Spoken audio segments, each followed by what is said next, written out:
पहली विधि कौन सी थी भाई?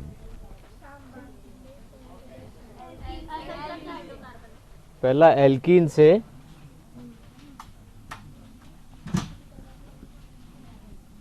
दूसरा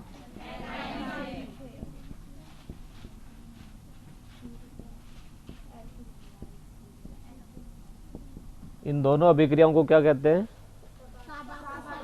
सबातीय सेंटरेंस अभिक्रिया। और इसमें क्या कराते हैं? एल्कीन और एल्काइन का हाइड्रोजनीकरण कराते हैं। तो इसका भी हाइड्रोजनीकरण कराते हैं और इसका भी। उत्प्रेरक क्या लेते हैं? निकिल, प्लेटिनम और पैलेडियम। तीसरी थी एल्किल हैलाइड से। इसमें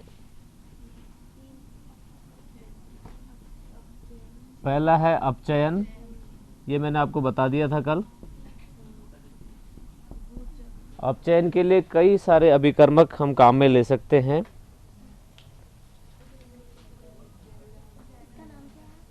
zinc HCl, zinc acetic acid, zinc NaOH, copper ethanol, zinc copper ethanol. और क्या ले सकते हैं? Red phosphorus HI, lithium aluminium hydride और सोडियम बोरोहाइड्राइड, है ना। ये सारे क्या काम करते हैं? नवजात हाइड्रोजन के स्रोत के रूप में काम करते हैं। इन सब से क्या मिलती है? नवजात हाइड्रोजन, जो इसमें क्या करती है? एल्किल हैलाइड का अपचयन कराती है। इस प्रकार से होता है, एल्केन बनता है। ठीक है। अभिक्रियाएं बहुत धीरे धीरे, बहुत धीमी गति से आप याद करिए, लेकिन उनको रोज़ रिवीजन करिएगा, याद हो जाएंगी आपको। और वो ये चीज़ आपके सामने नहीं आएगी कि इतनी सारी रिएक्शंस कैसे याद होगी। बाद में आपको बड़ी आसानी से सारी अभिक्रियाएं याद रहेगी।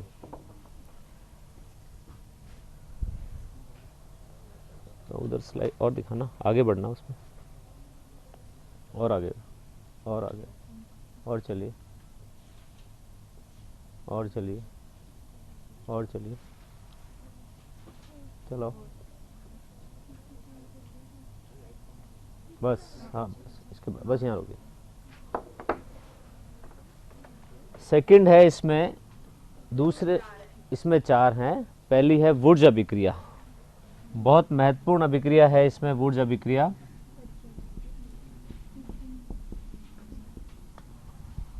इसमें क्या करते हैं? एल्किल हैलाइड की सोडियम धातु के साथ में शुष्क ईथर की उपस्थिति में क्रिया कराते हैं।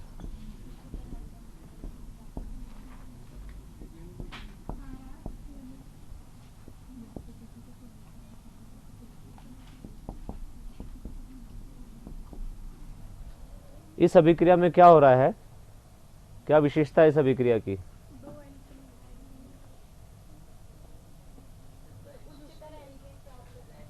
जितने कार्बन एल्किल हैलाइड में है उससे दुगने हो रहे हैं। ठीक है ना। मान लीजिए आप CH3Cl से कराते हैं, CH3Cl के 2 अणु इस अभिक्रिया में भाग लेंगे और क्या बनेगा? एथेन बनेगा ना। क्या बनेगा? एथेन। ये महत्वपूर्ण इसलिए है अभिक्रिया क्योंकि इसमें कार्बन की संख्या दुगनी हो रही है। एल्किल हैलाइड में जितने कार्बन होंगे उससे दुगनी संख्या में एल्किल हैलाइड एल्केन में कार्बन होंगे। ये अभिक्रिया ऐसे लिखी हुई आ जाए, मान लीजिए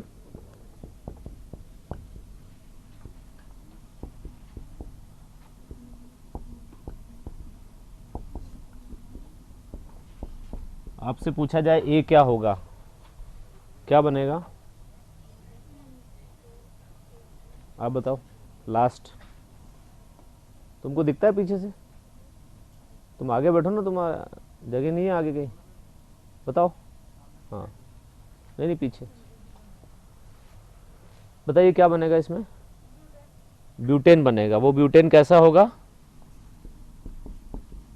नॉर्मल ब्यूटेन होगा, होगा ना नॉर्मल ब्यूटेन। अब अगर हमें इससे प्रोपेन बनाना हो तो कैसे बनाएंगे? आपसे पूछा जाए कि इस अभिक्रिया से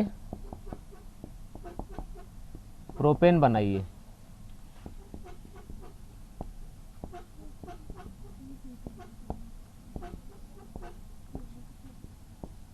ये क्या होगा यहाँ पर?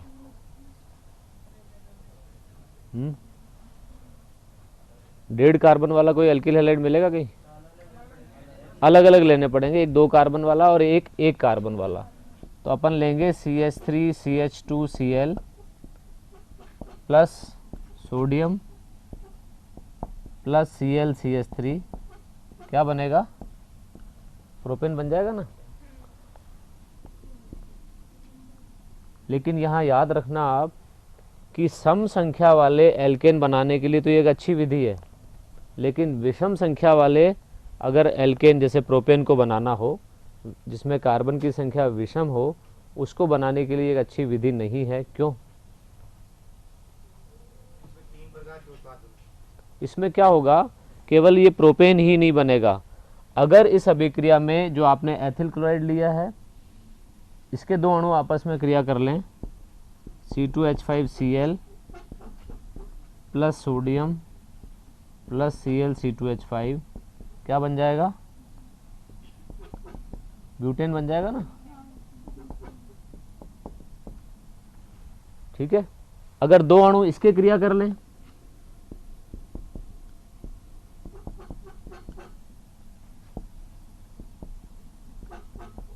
तो क्या बन जाएगा?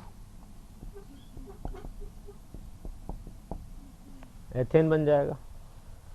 तो नॉर्मल ब्यूटेन भी बन जाता है इस अभिक्रिया में, और एथेन भी बन जाता है, और क्या बन जाता है? प्रोपेन भी बनता है। इसका मतलब इस अभिक्रिया में 3 एल्केनों का मिश्रण प्राप्त होता है। इसलिए ये अभिक्रिया अगर आप अलग अलग एल्किल हैलाइड लेते हो तो अच्छी विधि नहीं है।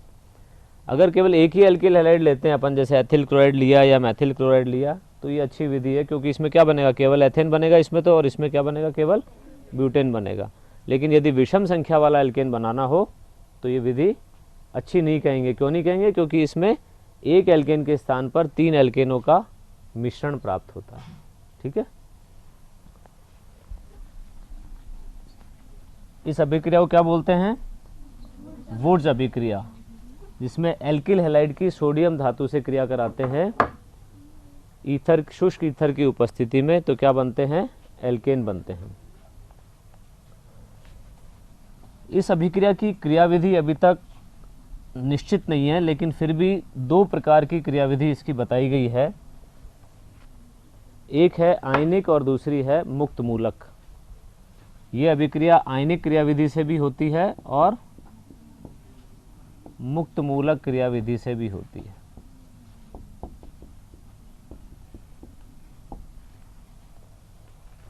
आयनिक क्रियाविधि से कैसे होती है?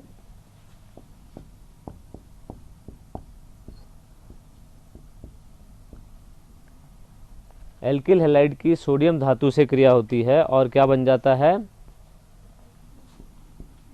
R माइनस Na+ और एक NaX निकल जाता है। ये आयनिक क्रियाविधि का पहला पद है। और दूसरे पद में ये जो बना है R- और Na+ सोडियम एल्काइड, ये RX से क्रिया करता है और RR बनता है और NaX निकल जाता है। ये 2 पदों में आयनिक क्रियाविधि को आप समझा सकते हैं, क्योंकि इसमें आयन बन रहे हैं, आवेश आ रहा है, इसलिए आयनिक क्रियाविधि है। एल्किल हैलाइड सोडियम से क्रिया करके सोडियम एल्काइड बनाता है R- Na+ प्लस NaX, और ये फिर दूसरे पद में एल्किल हैलाइड से क्रिया करके, यानी दूसरे अणु से क्रिया करके क्या बना देता है? एल्केन बना देता है। तो इसकी ये क्रियाविधि भी होती है और एक मुक्त मूलक क्रियाविधि भी होती है। और वो मुक्त मूलक क्रियाविधि क्या है?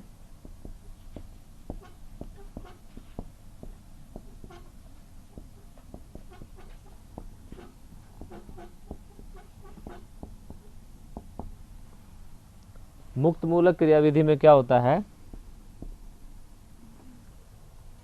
RX जो है, इस बंध का सोडियम के बाह्यतम कोश में 1 इलेक्ट्रॉन होता है।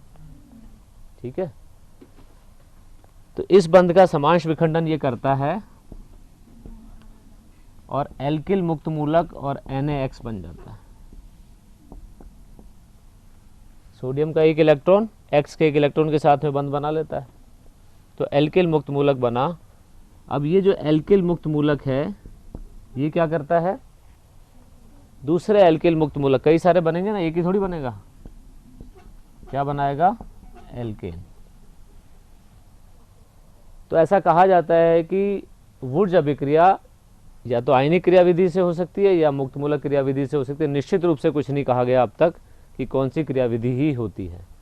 तो ये दोनों क्रिया विधि आपको पता होनी चाहिए। दोनों में दो पद हैं, आप ध्यान रखिएगा। आयनिक क्रिया विधि में एल्किल हैलाइड की सोडियम धातु से क्रिया होती है, R-Na+ बनता है जो एल्किल हैलाइड से क्रिया करके एल्केन बनाता है।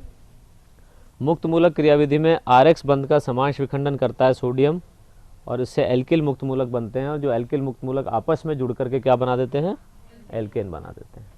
नेक्स्ट स्लाइड दिखाना,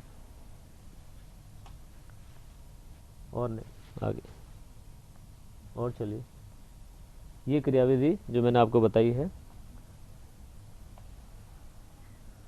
तो ये वुर्ज अभिक्रिया है। वुर्ज अभिक्रिया बहुत महत्वपूर्ण इसलिए है क्योंकि इसमें आप ऐसे एल्केन को बना सकते हो जिसमें कार्बन की संख्या आपको एल्किल हैलाइड से दुगुनी चाहिए, ठीक है, ऐसे एल्केन बना सकते हैं, इसलिए ये अभिक्रिया महत्वपूर्ण है। तो श्रृंखला वृद्धि वाले जो अभिक्रियाएं आएगी जिसमें कार्बन की संख्या बढ़ानी हो, वहां इस अभिक्रिया का उपयोग किया जा सकता है। तीसरा है इसमें, दूसरी अभिक्रिया है फिटिग रिएक्शन।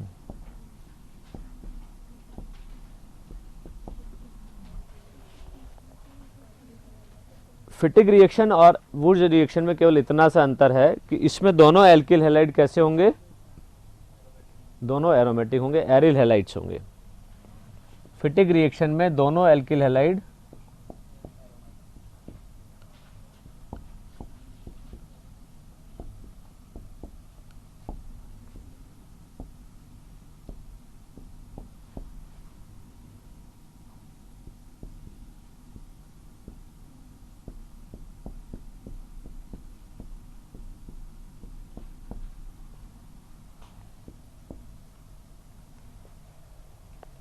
दोनों ही क्या है, एरिल हैलाइड है,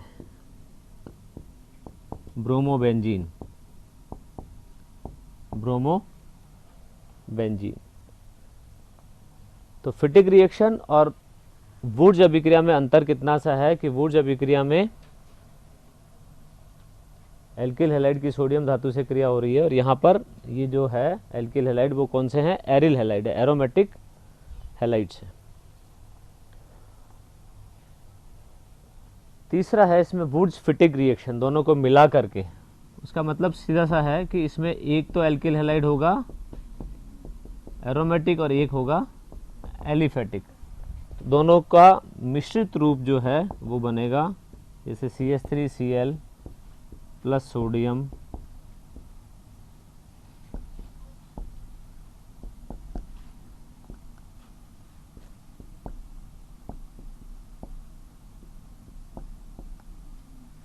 क्या बनेगा, टॉलुइन। एरोमेटिक यानी एरिल हैलाइड भी है इसमें और एलिफेटिक हैलाइड भी है, दोनों ही लेंगे, मिश्रण लेंगे तो क्या बनेगा, टॉलुइन बनेगा। इसमें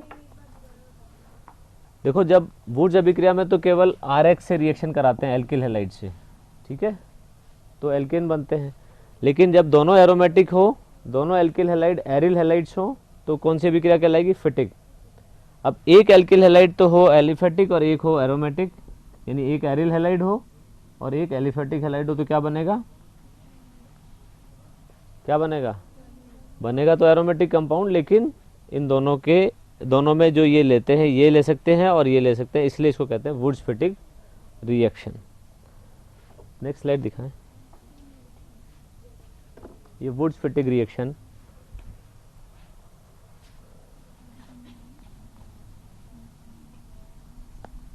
एक रिएक्शन और है सेकंड पार्ट में, और वो क्या है, फ्रैंकलैंड अभिक्रिया।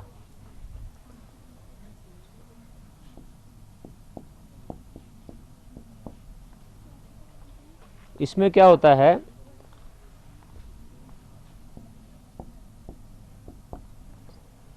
एल्किल हैलाइड की जिंक से रिएक्शन होती है,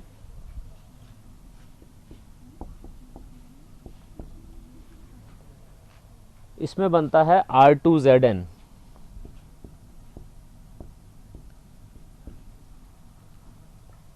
R2ZN प्लस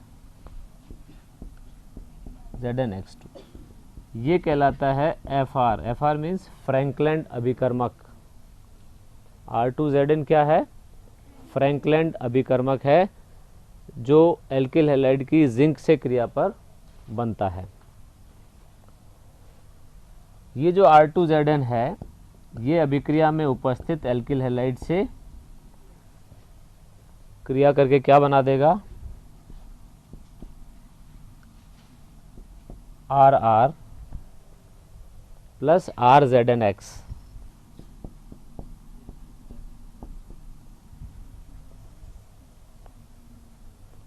तो ये फ्रैंकलैंड अभिकर्मक होता है डाई एल्किल जिंक।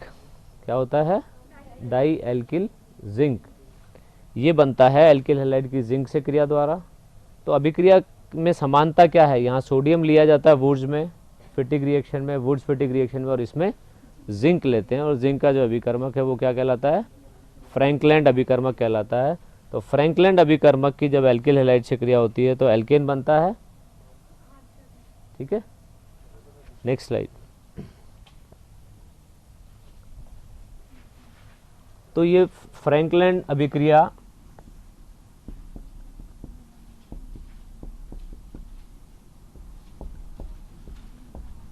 ये दूसरे प्रकार की 4 अभिक्रियाएं हो गई। एल्किल हैलाइड से अपन ने बनाया, पहला अपचयन था, और दूसरे में 4 अभिक्रियाएं पढ़ी आपने, वुड्स अभिक्रिया, फिटिक अभिक्रिया, वुड्स फिटिक अभिक्रिया और फ्रैंकलैंड अभिक्रिया। एल्किल हैलाइड की यदि आप कार्ब धात्विक यौगिकों से क्रिया करवाएं,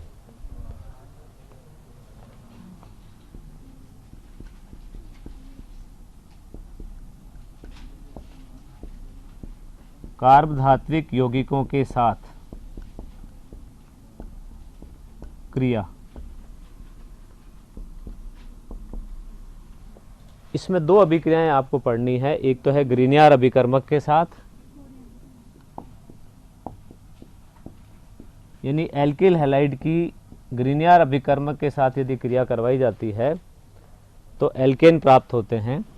एल्किल हैलाइड प्लस R-MgX, ये क्या है, ग्रीनियर अभिकर्मक है, ग्रीनियर अभिकर्मक। तो इससे क्रिया होने पर क्या बनेगा, RR- प्लस MgX2।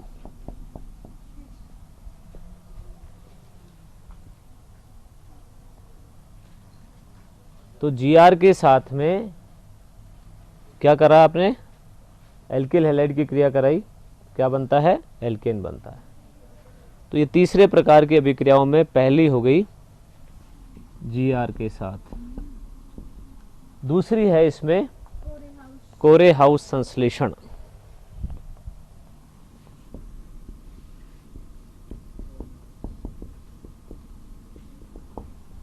कोरे हाउस संश्लेषण,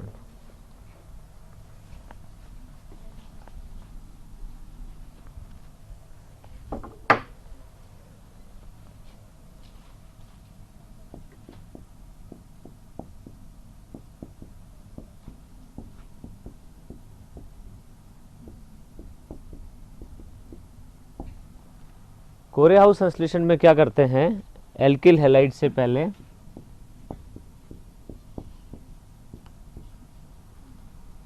LiX बनाएंगे, RLi प्लस LiX, ये क्या बन गया, एल्किल लिथियम। RLi क्या बना, alkyl lithium.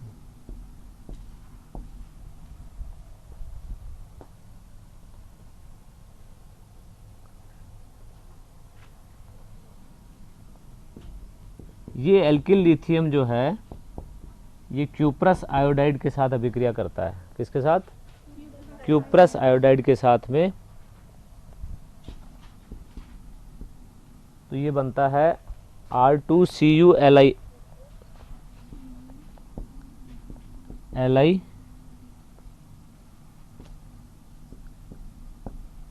Plus LiI, R2CuLi plus LiI। ये लिथियम डाई एल्काइल क्यूपरेट है, lithium di alkyl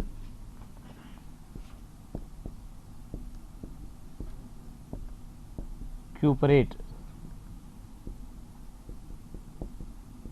lithium di alkyl cuprate, जिसको गिलमान अभिकर्मक भी कहते हैं। क्या कहते हैं? गिलमान अभिकर्मक।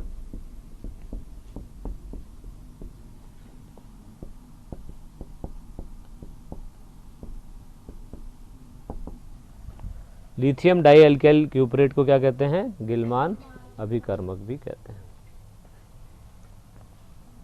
ये जो R2CuLi है गिलमान अभिकर्मक, ये किसी एल्किल हैलाइड से, जो दूसरा है एल्किल हैलाइड, ये अलग था एल्किल हैलाइड, एल्किल ग्रुप इसमें अलग है और इसमें अलग है, इससे क्रिया करके क्या बनाता है?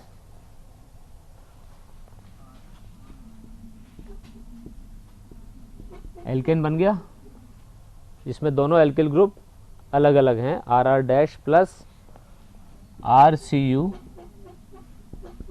Plus LiX।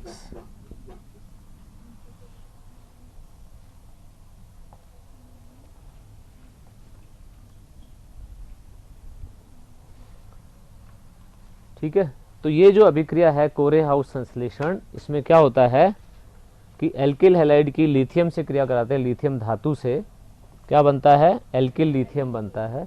ये एल्किल लिथियम क्यूप्रस आयोडाइड से क्रिया करके गिलमान अभिकर्मक बनाता है, जो क्या होता है? R2CuLi।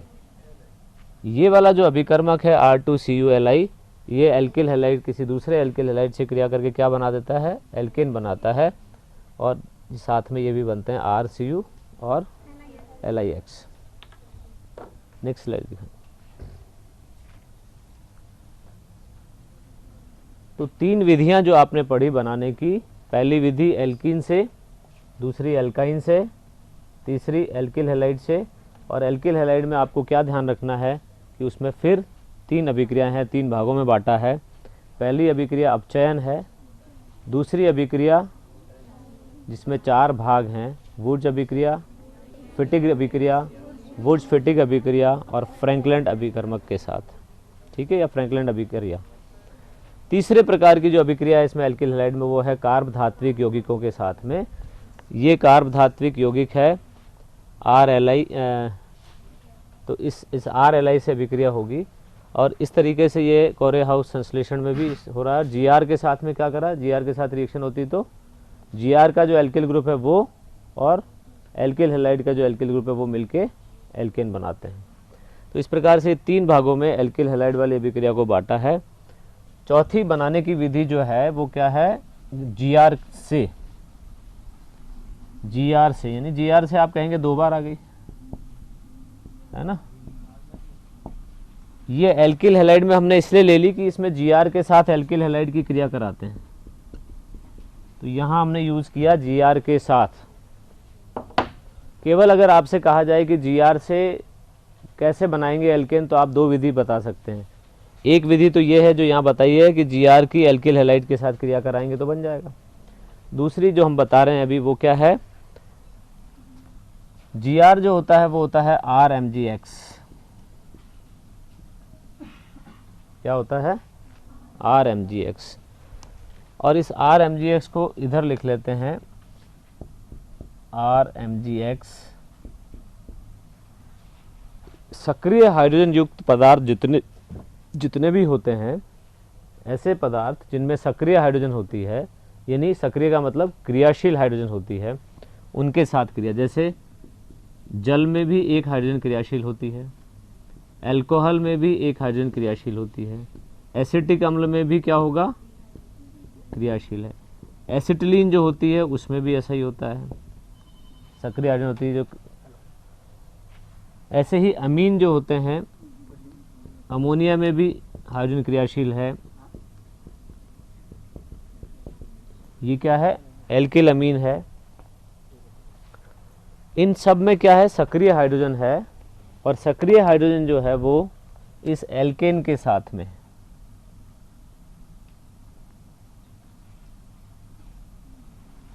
क्या बन जाएगा, RH। वो क्या होता है, एल्केन है ना, क्या है, एल्केन। सबका अगर ये मैंने सब एक साथ लिख दिए कि होगा क्या, अभिक्रिया जल के साथ में अगर आपसे पूछा जाए कि जल के साथ में RMgX की क्रिया हुई तो क्या बनेगा, RH प्लस MgXOH। क्या बन गया, एल्केन बन गया ना।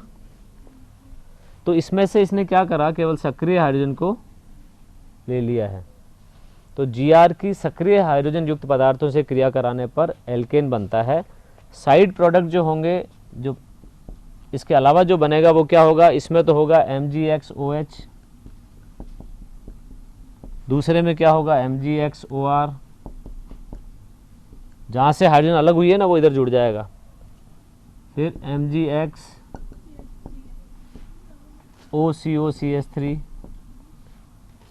MgX C triple bond CH, इसमें MgXNH2,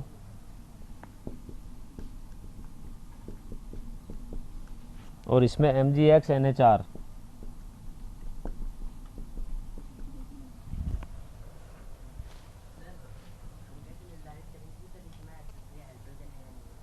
ये एक टेस्ट है, जर्मेटिनॉफ टेस्ट इसको कहा जाता है। सक्रिय हाइड्रोजन युक्त पदार्थों का परीक्षण करने के लिए एक टेस्ट है जिसको कहते हैं जर्मेटिनॉफ टेस्ट। बहुत सारे पदार्थ आप ले लीजिए, उनकी क्रिया कराइए Gr के साथ में, ग्रीनियर अभिकर्मक के साथ में। यदि एल्केन बन जाता है तो आप क्या कहेंगे कि उस पदार्थ में जो आपने लिया था उसमें क्या है, सक्रिय हाइड्रोजन है। रटने की कहीं ज़रूरत नहीं है, आपको धीरे धीरे समझ में आ जाएगा, क्योंकि इसमें आपको ये जल में, अल्कोहल में, एसिटिक अम्ल में आपको पता है कि इसमें हाइड्रोजन सक्रिय है। सक्रिय मतलब कि इसमें क्रियाशील है। मान लीजिए ये होता इस एल्काइन की जगह, तो ये हाइड्रोजन सक्रिय नहीं है। दोनों सीमांत हाइड्रोजन होती है वो सक्रिय होती है, या बिल्कुल कॉर्नर पे जो होती है ये इस तरीके से, क्योंकि यहाँ पर ये sp संकृत कार्बन से जुड़ी हुई है, और sp संकृत कार्बन से जब जुड़ी हुई है तो क्या होता है, मैंने आपको बताया था ध्रुवीय लक्षण ज़्यादा होता है इस बंध में। इस बंध के इलेक्ट्रॉन इसकी तरफ S लक्षण ज़्यादा है, इसलिए इधर रहेंगे तो H+ के रूप में हाइड्रोजन निकल सकती है। ऐसे एसिटिक अम्ल आप जानते हो अम्लीय होता है, H देता है। एल्कोहल में भी जब इसके साथ क्रिया होगी तो ये हाइड्रोजन अलग हो सकती है, और जल में होती है, अमोनिया में होती है। तो ये जो पदार्थ हैं, वैसे ये टेस्ट है, और जो ये अभिक्रियाएं हैं ये 5-4 तो आप याद रख ही सकते हैं। तो ये जर्मेटिनॉफ टेस्ट है, किसका है वो जर्मेटिनॉफ टेस्ट, सक्रिय हाइड्रोजन युक्त पदार्थों का टेस्ट है। अगर किसी पदार्थ की क्रिया आप Gr से कराते हैं और एल्केन प्राप्त कर लेते हैं तो इसका मतलब है कि उस पदार्थ में सक्रिय हाइड्रोजन है। नेक्स्ट स्लाइड दिखा दें।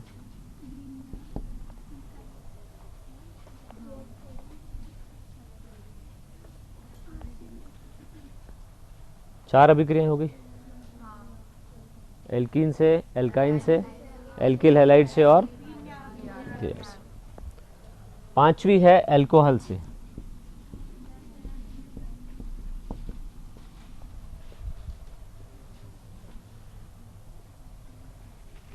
अल्कोहल का अपचयन कराएंगे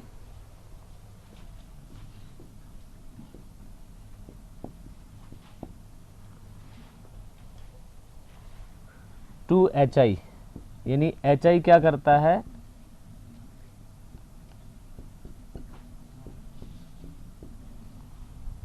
रेड फास्फोरस HI किसका स्रोत है, नवजात हाइड्रोजन का। टेम्परेचर, ताप जो होता है वो होता है 150 डिग्री सेंटीग्रेड। इसमें बनता है alkene RH plus H2O plus I2।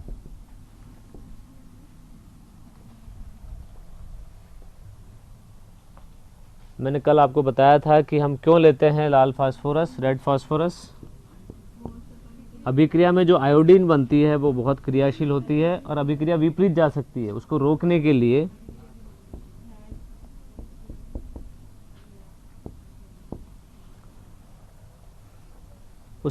के लिए हम रेड फास्फोरस लेते हैं। तो लाल फास्फोरस का जो यहाँ काम है वो क्या है, बनी आयोडीन को उस रूप में नहीं रखना है, आयोडीन के रूप में नहीं रखना है, तो उसको बदल देते हैं फास्फोरस ट्राईआयोडाइड के रूप में।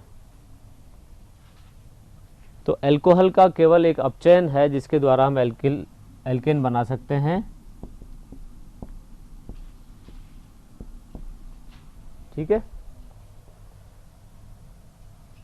हम देखो एक क्रम का अनुसरण कर रहे हैं। वो क्रम क्या है ना, आप ऑर्गेनिक केमिस्ट्री में जो क्रम से जो चैप्टर पढ़ेंगे वही क्रम हम यहाँ पे काम में ले रहे हैं।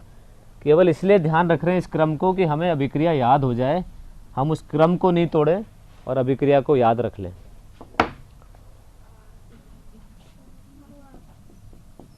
छठी विधि है एल्डिहाइड कीटोन से।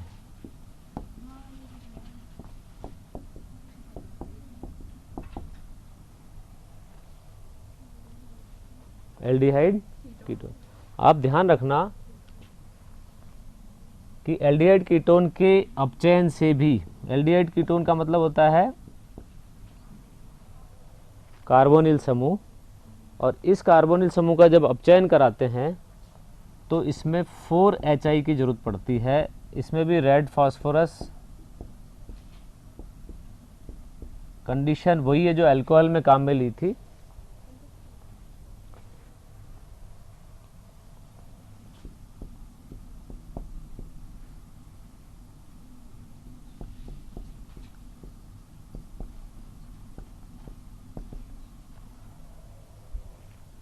ये जो बंध है, ये वाला जो कार्बोनिल कार्बन है, ये कार्बोनिल कार्बन का ऑक्सीजन तो चला जाता है और ये H3 में बदल जाता है। H3 में बदलेगा या कि 2 में बदलेगा? 5 हो सकते हैं क्या हाथ इसके? नहीं हो सकते ना।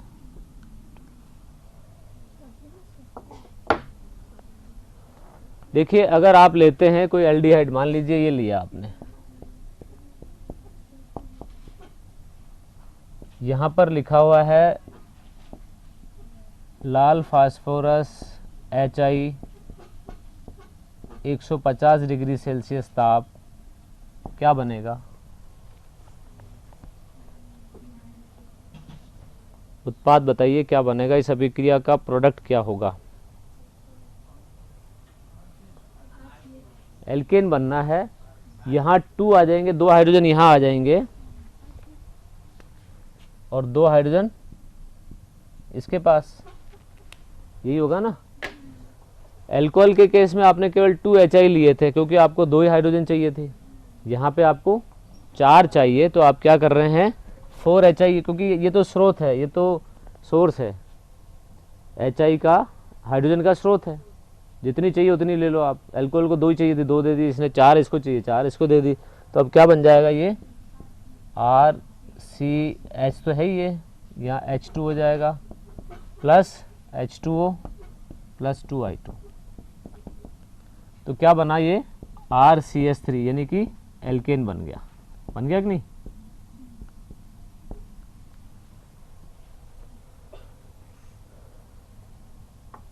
अगर आप कीटोन लेते हैं तो क्या होगा?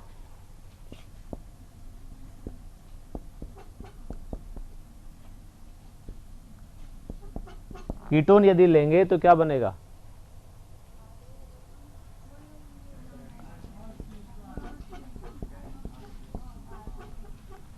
RCH2R। ये भी एल्केन ही है ना, कुछ अलग तो नहीं दिख रहा, ये कल बता दिया था मैंने आपको।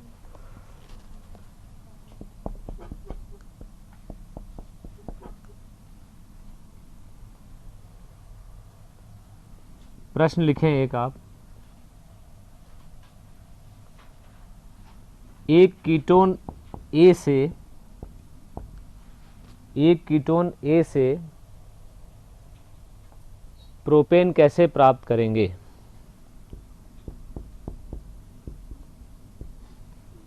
एक कीटोन ए से प्रोपेन कैसे प्राप्त करेंगे?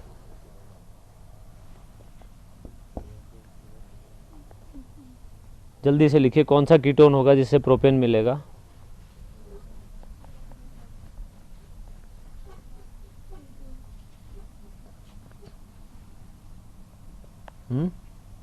उस कीटोन का नाम बताना है आपको।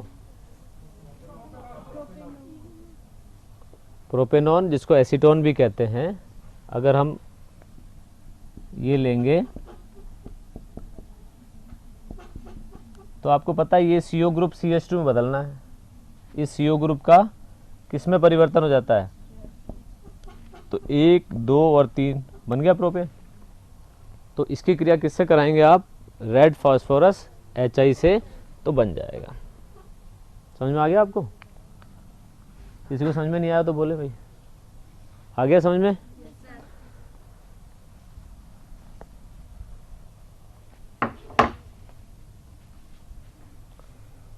ये तो इसका अपचयन एक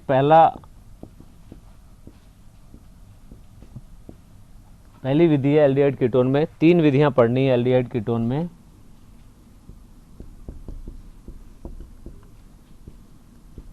पहली है अपचयन, जिसमें अपन क्या लेते हैं? Red phosphorus HI। दूसरी विधि है क्लीमेंशन अपचयन।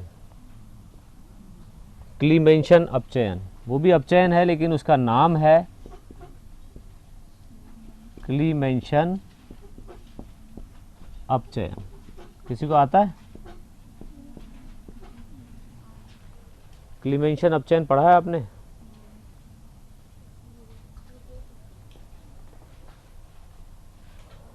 आता है? क्लीमेंशन अपचयन में यहां पर जैसे रेड फास्फोरस HI लिया था, यहां पे हम क्या लेंगे?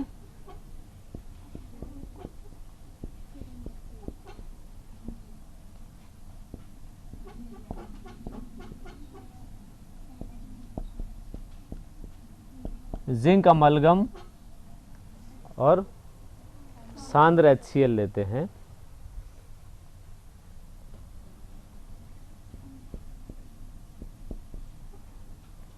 जिंक अमलगम सांद्र HCl लेने के बाद इस अभिक्रिया का नाम, इस अपचयन का नाम क्या हो जाता है?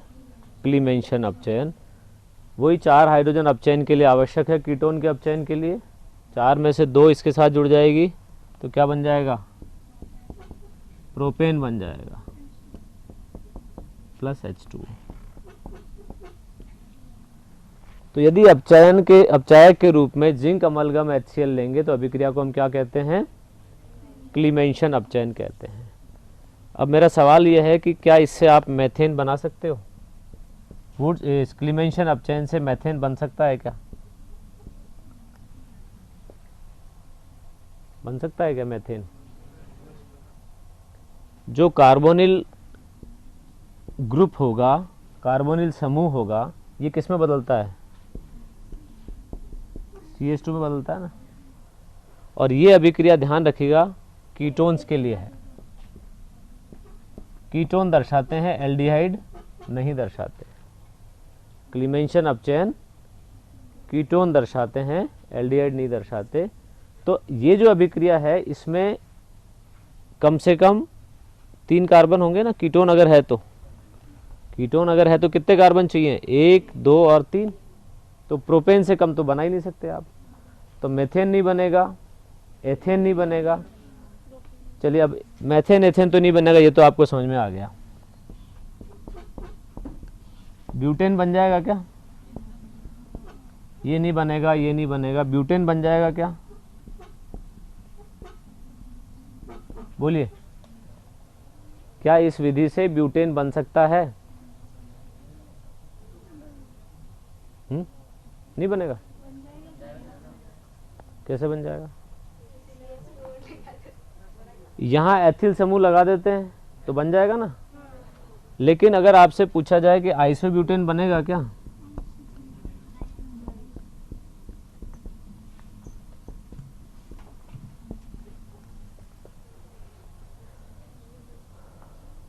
बनेगा क्या आइसोब्यूटेन? बन जाएगा। कैसे?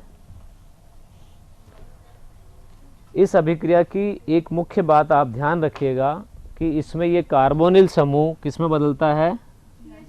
CH2 में बदलता है। ये बदल रहा है। आइसोब्यूटेन को बना के देखो, जो बनाना है ना उसको बना के देख लो आप आइसोब्यूटेन को।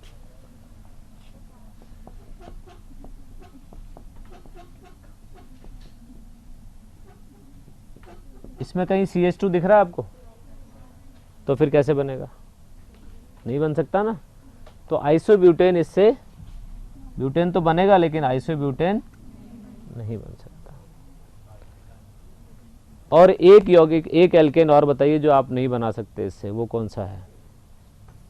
एक एल्केन आपकी तरफ से बताइए, कौन बताएगा जो नहीं बन सकता?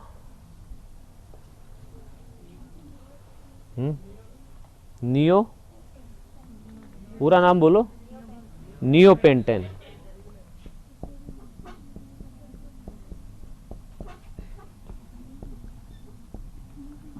नियोपेंटेन में भी कोई CH2 ग्रुप नहीं है, कोई CH2 समूह उसमें भी नहीं है। सारे क्या हैं? चारों CH3 है और एक बीच में कार्बन है, इसलिए नियोपेंटेन भी इसकी सहायता से नहीं बन सकता। तो अभिक्रिया के साथ साथ आपको ये भी ध्यान रखना कि सवाल इस तरीके से भी पूछा जा सकता है कि इससे क्या नहीं बनेगा।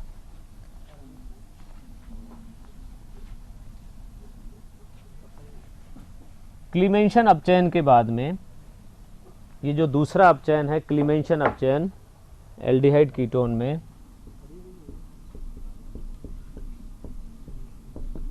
तीसरे प्रकार का एक अपचयन और है जो विशिष्ट अपचयन है, वो है वुल्फ किश्नर अपचयन।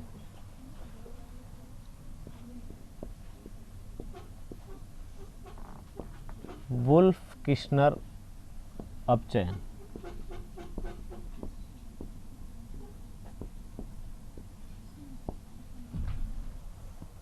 वुल्फ किश्नर अपचयन में क्या होता है? ये भी मोस्टली कीटोन द्वारा दर्शाया जाता है। सामान्य तौर पर इसकी क्रिया कराते हैं NH2NH2 से। इसको क्या बोलते हैं? NH2NH2 को इसको कहते हैं हाइड्रेजीन। क्या बोलते हैं? हाइड्रेजीन। तो कार्बोनिल यौगिकों की क्रिया जब हाइड्रेजीन से कराते हैं तो इससे बनता है हाइड्रेजोन।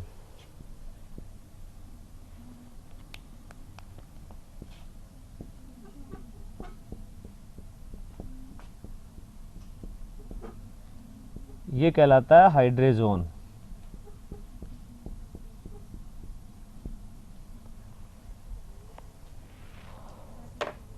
और इस हाइड्रोजन को की क्रिया सोडियम इथॉक्साइड से, किससे? देखिए अल्कोहल होता है ना CH3 CH2OH C2H5OH एथेनॉल, इसमें H हटा के और Na लगा देते हैं तो वो कहलाता है सोडियम इथॉक्साइड। क्या कहलाता है?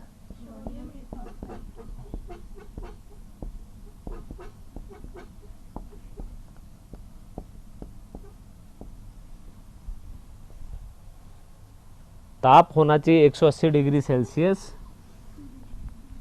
ऐसी स्थिति में क्या होता है कि यहाँ परिवर्तन केवल इतना सा होता है कि ये नाइट्रोजन निकल जाती है। नाइट्रोजन तो N2 ही होती है, तो 2 N तो चाहिए ना उसमें। ये CH2 और ये N2 गैस, नाइट्रोजन इसमें से निकल जाती है और क्या बन जाता है? एल्केन। ठीक है।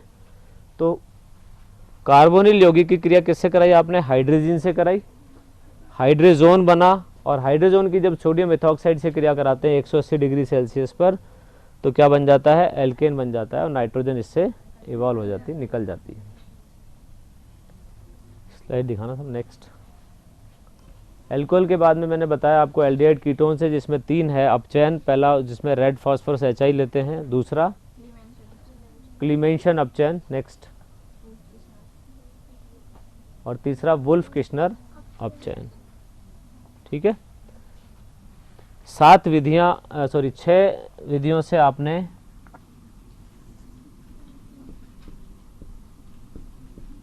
एल्केन का निर्माण कर लिया है ना।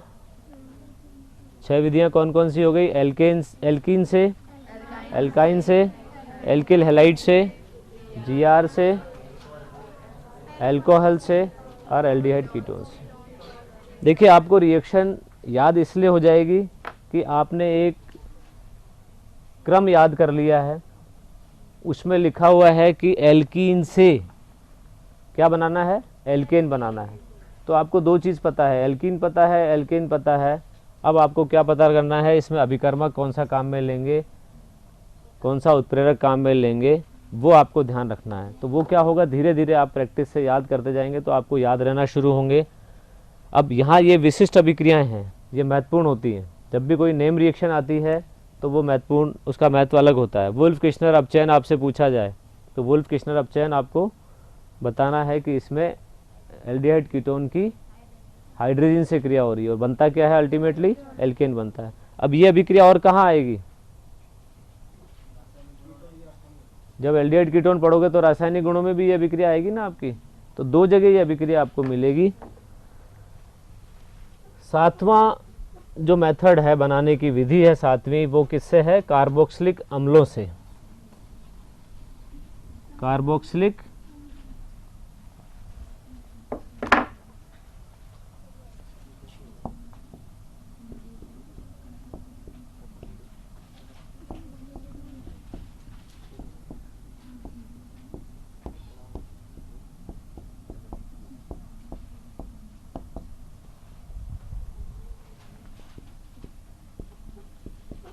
पहला इसमें भी अपचयन है।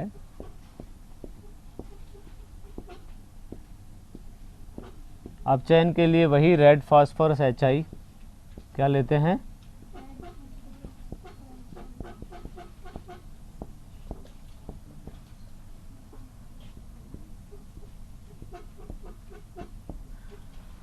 RCH3 क्या बन जाएगा? एल्केन प्लस यहाँ पे 2 अणु जल के बनेंगे प्लस 2I2 3I2 सॉरी।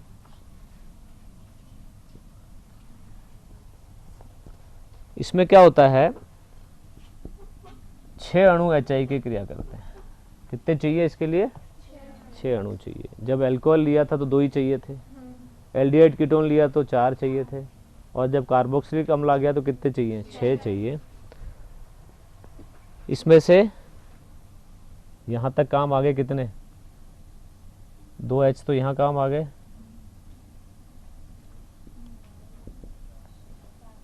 और यहाँ कितने काम आए?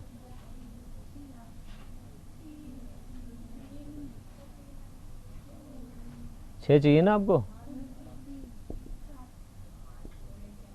ये H2O बनाएगा ना,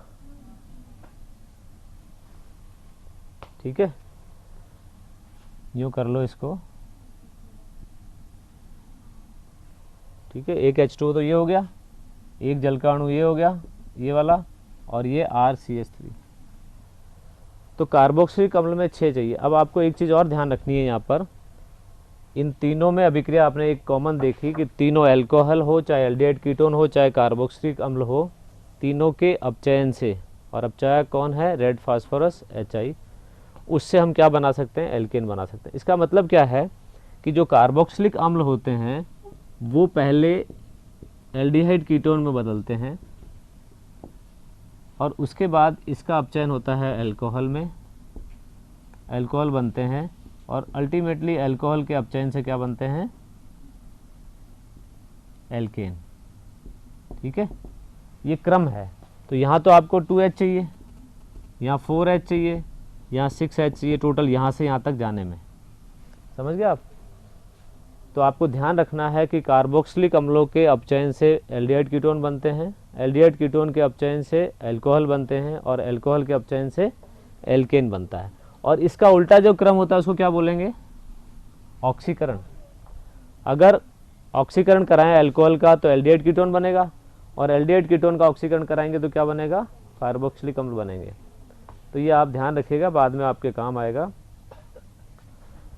तो पहला तो हो गया अपचयन रेड फास्फोरस HI से। दूसरा है कार्बोक्सिलिक अम्लों में दूसरा है विकार्बोक्सिलीकरण। पहला अपचयन हो गया, दूसरा बहुत महत्वपूर्ण अभिक्रिया है ये विकार्बोक्सिलीकरण।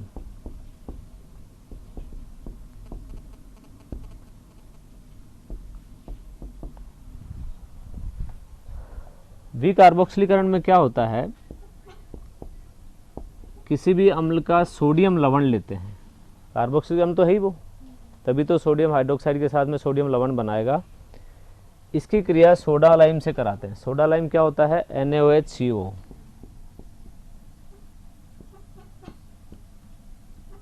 कैल्शियम ऑक्साइड और सोडियम हाइड्रोक्साइड, इसको कहते हैं सोडा लाइम।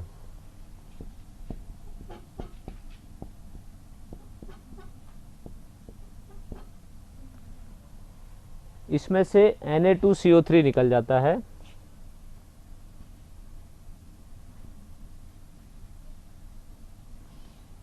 क्या निकल गया, सोडियम कार्बोनेट।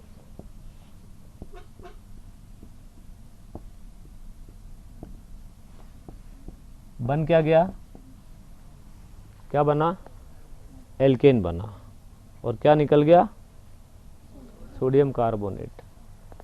तो सोडा लाइम के साथ में शुष्क आसवन किया जाता है इसका, क्या करते हैं, ड्राई डिस्टिलेशन जिसको कहते हैं, शुष्क आसवन।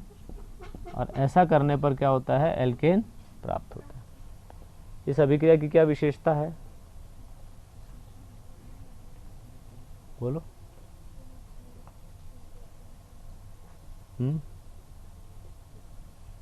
कोई विशेषता दिख रही है आपको इस अभिक्रिया की? कैल्शियम उत्पाद प्राप्त नहीं होता है, सह उत्पाद प्राप्त नहीं होता। अब निकल रहा ना सोडियम कार्बोनेट। हाँ बोलो। कैल्शियम ऑक्साइड तो सोडा लाइम है, ये तो काम आ रहा है इसमें, बैठिए। इस अभिक्रिया का नाम क्या है,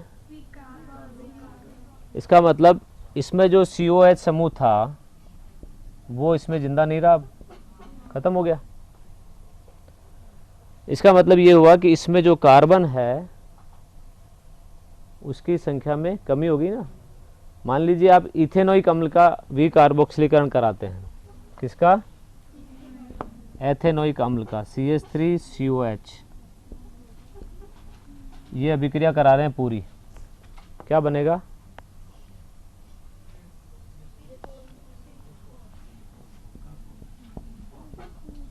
CH4 बनेगा।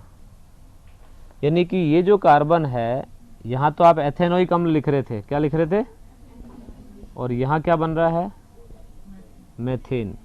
एक कार्बन श्रृंखला में कम करने के लिए अभिक्रिया उपयोगी है। यदि किसी कार्बन श्रृंखला में कार्बन की संख्या में कमी करनी हो तो यह अभिक्रिया उपयोगी है, बहुत महत्वपूर्ण है। बढ़ाना हो तो कौन सी अभिक्रिया काम में लोगे, वुड्स अभिक्रिया काम में लोगे। तो घटाने के लिए, कार्बन श्रृंखला को छोटी करने के लिए यदि आवश्यकता पड़ती है तो वो क्या है, विकार्बोक्सिलीकरण अभिक्रिया। अब इसमें दो बातें ध्यान रखिएगा आप, क्योंकि आपने प्रेरणिक प्रभाव पढ़ा है, इसलिए आप मुझे बताइएगा कि एक ये कार्बोक्सिलिक अम्ल का सोडियम लवण है,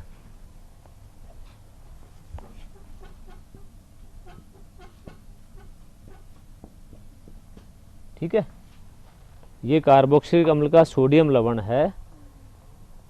इसके विकार्बोक्सिलीकरण की दर अभी जो बताया था आपको उसकी तुलना में अधिक होगी या कम होगी?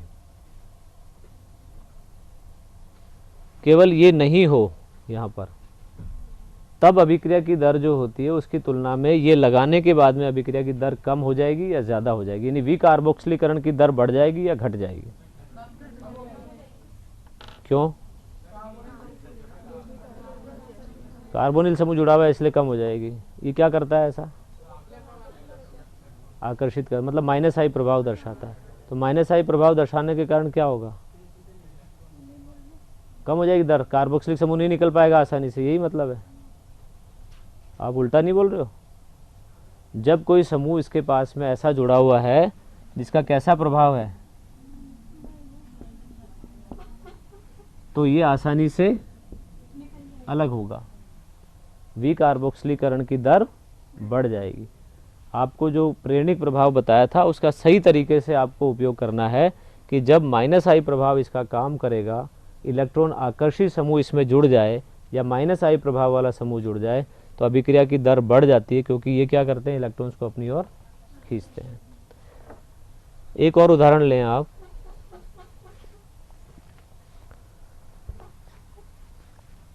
ये तो था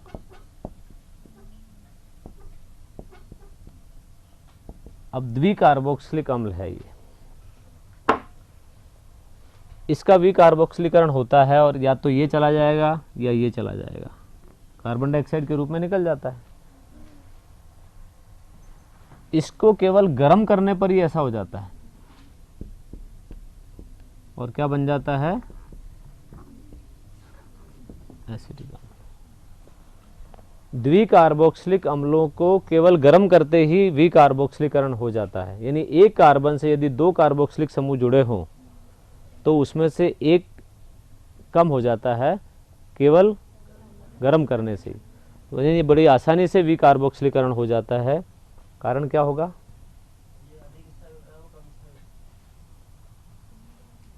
ये कम स्थायी होता है, ये अधिक स्थायी होता है, ऐसा।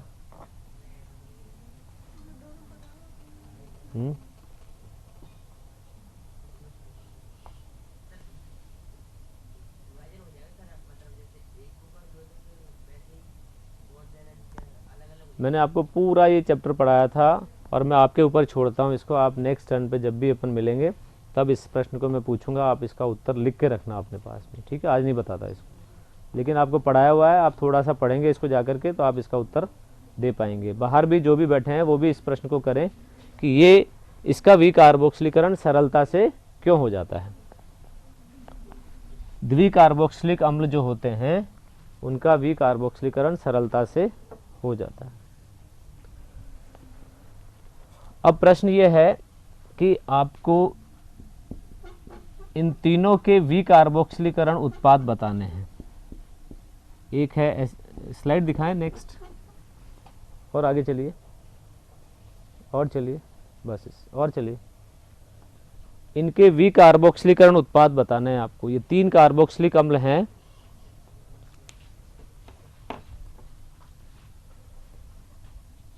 ये तीन कार्बोक्सिलिक अम्ल है। एसिटिक अम्ल, ये कौन सा है, प्रोपेनोइक अम्ल, और ये है आइसोप्रोपेनोइक अम्ल। क्या होगा ये, 2-मेथिल प्रोपेनोइक अम्ल। ये तीनों के आपको विकार्बोक्सिलीकरण उत्पाद बताने हैं। पहला एसिटिक अम्ल, दूसरा प्रोपेनोइक अम्ल और तीसरा 2-मेथिल प्रोपेनोइक अम्ल। क्या, कौन सा एल्केन बनेगा, विकार्बोक्सिलीकरण। और विकार्बोक्सिलीकरण कैसे कराएंगे, सोडा लाइम से कराएंगे। तो क्या बनेगा, पहले में कह रहे हैं मेथेन, क्योंकि 2 कार्बन है, 1 कार्बन कम हो जाएगा। दूसरे में 3 कार्बन है तो 2 कार्बन रह जाएंगे, एथेन बनेगा। और इसमें ये वाला भाग हट जाएगा तो केवल नॉर्मल प्रोपेन रह जाएगा। क्या रह जाएगा, नॉर्मल प्रोपेन। समझ गए आप। तो विकार्बोक्सिलीकरण नाम से स्पष्ट है, और आपको ये ध्यान रखना है कि अभिक्रिया में आपसे ऐसे पूछा जाए, यहाँ पे केवल सोडा लाइम लिख दें और उत्पाद पूछा जाए तो आप क्या बताएंगे, विकार्बोक्सिलीकरण हो रहा है, इसलिए 1 कार्बन को आपको कम करना है। कई बार जल्दबाजी में 2 कार्बन है, दोनों कार्बन का एथेन बना दिया और गड़बड़ हो गई। तो इसका ध्यान रखना, ये अभिक्रिया बहुत महत्वपूर्ण है, क्योंकि ये श्रृंखला में कार्बन की संख्या में कमी करने में उपयोग में आएगी, जहाँ जहाँ इसकी जरूरत पड़ेगी। कार्बन की संख्या में वृद्धि करने के लिए वुर्ज अभिक्रिया काम में आएगी, जब जब जरूरत पड़ेगी। पहला अपचयन हो गया, एक प्रश्न और है, नेक्स्ट स्लाइड दिखाएं। बताइए भाई, बाहर से भी कोई बताइए, ये जयपुर में बैठे हैं, इनके अलावा बाहर से भी कोई बताए, निम्न में से किसके वी कार्बोक्सिलीकरण से ब्यूटेन प्राप्त होगा?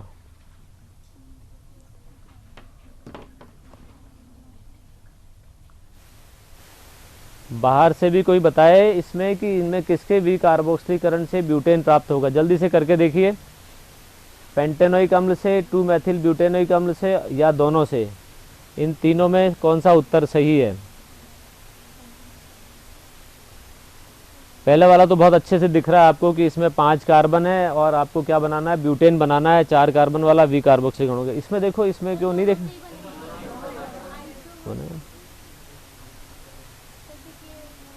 आप लिखो तो सही, 2 मेथिल ब्यूटेनोइक अम्ल, अभी भी लिखा था हमने एक। 2 मेथिल ब्यूटेनोइक अम्ल कैसा होता है?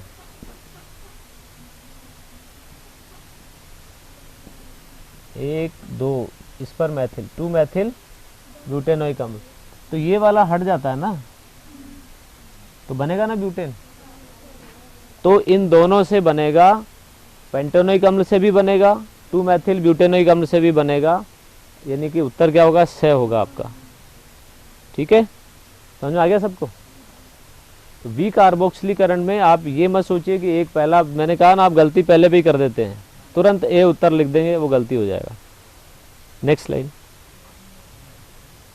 निम्न में से किसके वी कार्बोक्सिलीकरण से आइसोब्यूटेन प्राप्त होगा? अपनी अपनी कॉपी में जल्दी से करो आप लोग, बाहर भी जो बैठे हैं वो सब लोग करें भाई। निम्न में से किसके वी कार्बोक्सिलीकरण से आइसोब्यूटेन प्राप्त होगा? कोई बाहर से उत्तर बताए।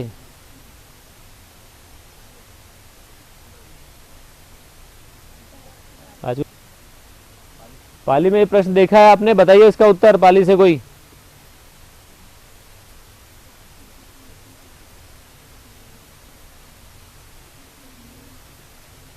बताइए भाई, उसका उत्तर बताइए, कौन बताएगा?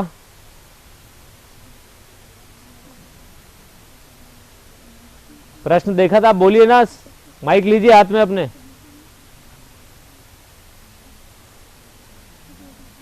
हाँ बोलिए बोलिए।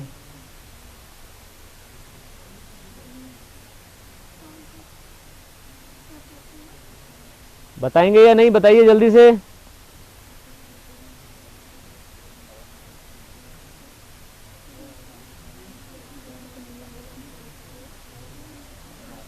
बताएंगे पाली से।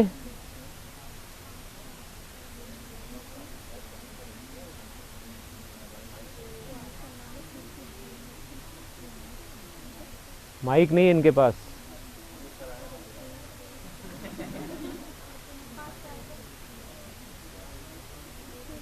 चलो छोड़ो, हटाइए यार। कोई बता रहा है उत्तर जोधपुर से?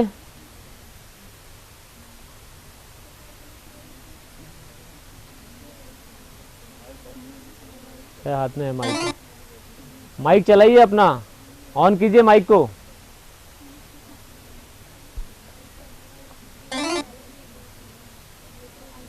आवाज नहीं आ रही।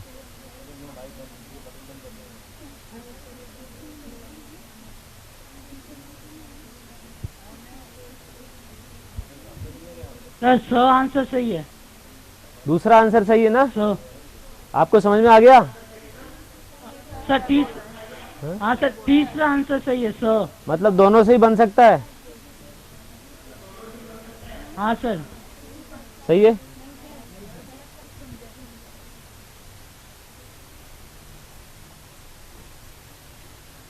कहाँ से है? देखिए, 2 मेथिल ब्यूटेनोइक अम्ल, यही है ना, और दूसरा 2,2 डाइमेथिल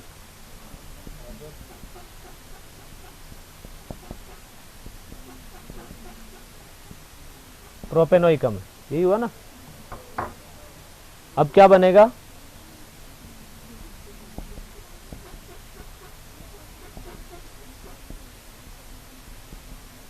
इसका उत्पाद यही होगा ना, और इसका उत्पाद क्या होगा? Normal butane. अपने को क्या बनाना है, तो उत्तर क्या होगा? ठीक है, आप लोगों ने ये थोड़ी बताया था उत्तर, पहले ये बताया था। मतलब आपको समझ में आ गया है सबको?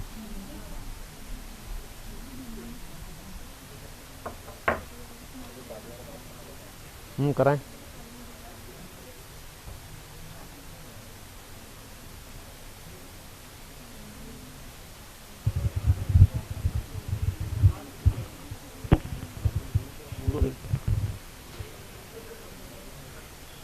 बोलो बेटा बोलो,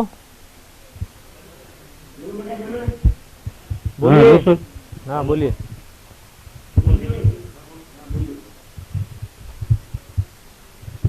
हेलो। हाँ बोलिए। हेलो। हाँ बोलिए, आवाज़ आ रही है आपकी मेरे पास। सर एसिटिक अम्ल की सोडा लाइन से अभिक्रिया बताइए। चलिए देखिए आप, ये एसिटिक अम्ल है।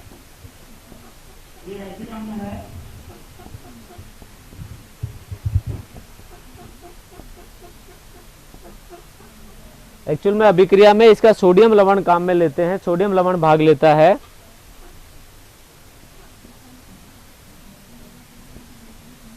इस प्रकार से Na2CO3 निकल जाता है, सोडियम कार्बोनेट, यानी कि वी कार्बोक्सिलीकरण हो जाता है। ये CO2 जो है वो निकल जाती है इसमें से, और क्या बनता है?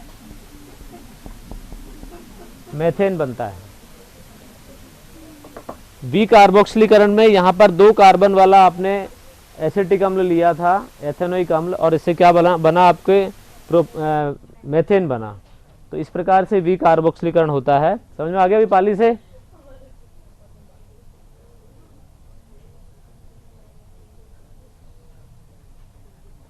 समझ में आ गया? समझ में आ गया। हाँ सर। चलिए ठीक है, अब आगे दूसरे उदाहरण करिएगा आप। समझ में आ गया सर। ठीक है, चलो।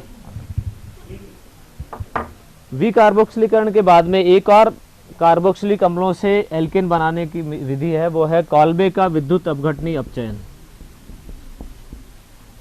अभी बहुत कम रिएक्शंस हुई हैं, आप इतना अभी परेशान मत हो, याद हो जाएंगी। आपको याद करके जाना है, यहाँ से घर पे जाके केवल रिवीजन करना है। कॉल्बे का विद्युत अपघटनी अपचयन, विद्युत अपघटनी अपचयन। विद्युत अपघटन का मतलब आप समझते हैं? जैसे